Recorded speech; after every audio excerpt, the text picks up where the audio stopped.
Hello. మాట్లాడండి. కాబట్టి ఇప్పుడు ఈ రెగ్యులర్ ప్రాబ్లమ్స్‌ని కొంచెం గట్టిగా మాట్లాడండి.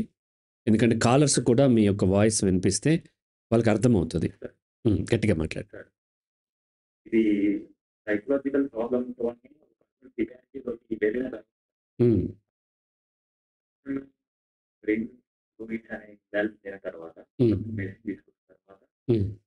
మెడిసిన్ కంటిన్యూ చేసిన తర్వాత బ్రెయిన్ ఫ్లూయిడ్స్ బ్యాలెన్స్ అవుతాయి. సో అది బ్రెయిన్ ఫ్లూయిడ్స్ బ్యాలెన్స్ అయిన తర్వాత మళ్ళీ రెగ్యులేషన్ తర్వాత మళ్ళీ బ్రెయిన్ ఫ్లూయిడ్స్ మళ్ళీ ఇంబ్యాలెన్స్ అయ్యే అవకాశం ఉంటుందా? ఒకవేళ ఉంటే దానికి solution how to right. Right. Question అర్థమైంది. సైకలాజికల్ ప్రాబ్లం వలన బ్రెయిన్ ఫ్లూయిడ్స్ ఇంబ్యాలెన్స్ అయినాయి. సైకలాజికల్ ప్రాబ్లం వల్ల ఎందుకు ఇంబ్యాలెన్స్ అయినాయి అంటే సైకలాజికల్ ప్రాబ్లం వచ్చినప్పుడు ఆ వ్యక్తి తీవ్రమైనటువంటి స్ట్రెస్‌కి లోనవుతాడు. ఐదర్ కోపం గానీ, భయం గానీ, బాధ కానీ, అసహ్యం కానీ, లేకపోతే జుగుప్స కానీ, లేకపోతే పాపభీతి, పశ్చాత్తాపం, గిల్ట్, రిగ్రెట్ ఇలా అనేక రకాలైనటువంటి నెగెటివ్ ఎమోషన్‌లో దీర్ఘకాలం ఉండటం వలన అతని బ్రెయిన్ ఫ్లూయిడ్స్ ఇంబాలెన్స్ అవుతున్నాయి. ఇంబాలెన్స్ అయినప్పుడు తను నార్మల్‌గా బిహేవ్ చేయలేకపోతున్నాడు. లాజిక్ అప్లై చేయలేకపోతున్నాడు. కౌన్సెలింగ్ కూడా తను అర్థం చేసుకోలేకపోతున్నాడు. సడెన్ మూడ్ స్వింగ్స్ అకారణంగా మూడ్స్ మారిపోతూ ఉన్నాయి. ఇలా ఉన్నప్పుడు మనం ఏం చేస్తాము, కౌన్సెలింగ్ కూడా తీసుకోలేరు కాబట్టి డాక్టర్ దగ్గరికి పంపిస్తాము. డాక్టర్ వాళ్ళని చూస్తారు. వాళ్ళతో మాట్లాడతారు.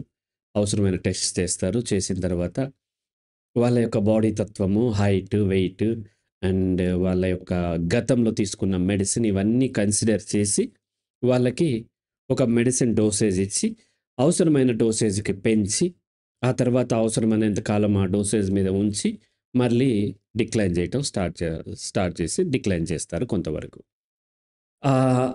ఆ మెడిసిన్ వల్ల ఏమైంది అనంటే, మెడిసిన్ వల్ల మనం నెగెటివ్ ఎమోషన్ ఫ్రీక్వెంట్‌గా వెళ్ళకుండా, సరైనటువంటి స్లీప్, సరైనటువంటి ఆహ్, జీవన విధానంలో ఉండటం వల్ల ఫ్లూయిడ్స్ మళ్ళీ సరిపడా నార్మల్ అయినాయి. అంటే ఆ అక్యుములేషన్ తగ్గి నార్మల్ బ్రెయిన్ ఉన్నప్పుడు ఎలా ఉందో ఆ విధమైనటువంటి రియాక్షన్ ఉంటుంది. ఉన్న తర్వాత తగ్గిపోయింది కదా! మళ్ళీ అయ్యే అవకాశం ఉందా అంటే, ఇంతకుముందు ఎందుకయిందో మనం ఒకసారి కన్సిడర్ చేయాలి. ఇంతకుముందు ఎందుకయింది?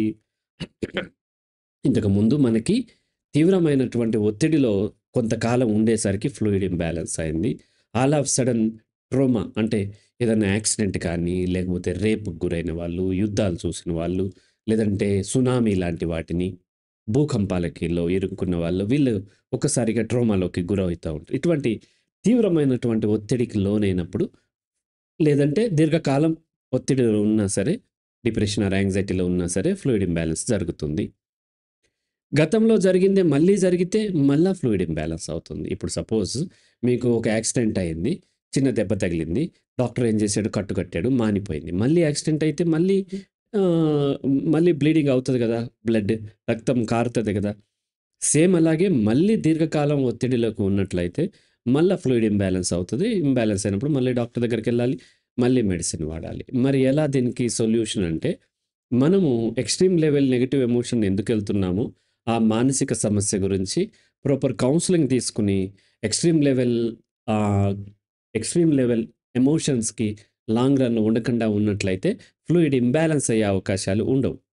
ఇప్పుడు నాకైనా సరే ఎక్కడన్నా నేను సడెన్‌గా ఏదన్నా ఒక దానికి ఒక ఎమోషన్‌కి లోనయ్యేది ఎక్స్‌ట్రీమ్ లెవెల్‌లో ఉంటే, నాకైనా, మీకైనా హర్షితకైనా లేకపోతే ఎవరికైనా సరే అయ్యే అవకాశాలుంటాయి. ఎందుకంటే నేచర్‌కి ఏం రిజర్వేషన్ ఉండదు.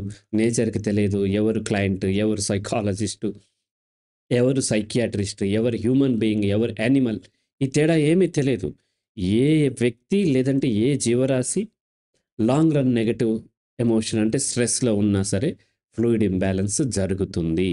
అది కొంతమందికి తక్కువ టైంలోనే జరగొచ్చు. కొంతమందికి కొద్దిగా ఎక్కువ టైం పట్టొచ్చు. రీజన్స్ ఎప్పుడు రూల్స్ కాదు. కానీ ఖచ్చితంగా జరుగుతుంది.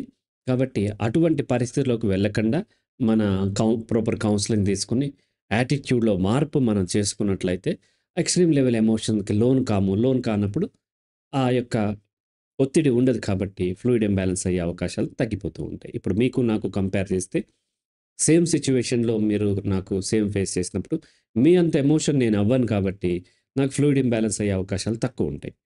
కాబట్టి మీకంటే ఇంకొకరు మరీ చిన్నదానికి కూడా ఎమోషన్ అవుతున్నారనుకోండి, సేమ్ వాళ్ళకి సేమ్ సిట్యుయేషన్ ఎదురైనప్పటికీ వాళ్ళకి ఎక్కువగా అవకాశాలుంటాయి. కాబట్టి అల్టిమేట్ సొల్యూషన్ ఏంటంటే, ప్రాపర్ కౌన్సెలింగ్ తీసుకొని మన యొక్క ఆలోచన విధానంలో మార్పు చేసుకోవటం.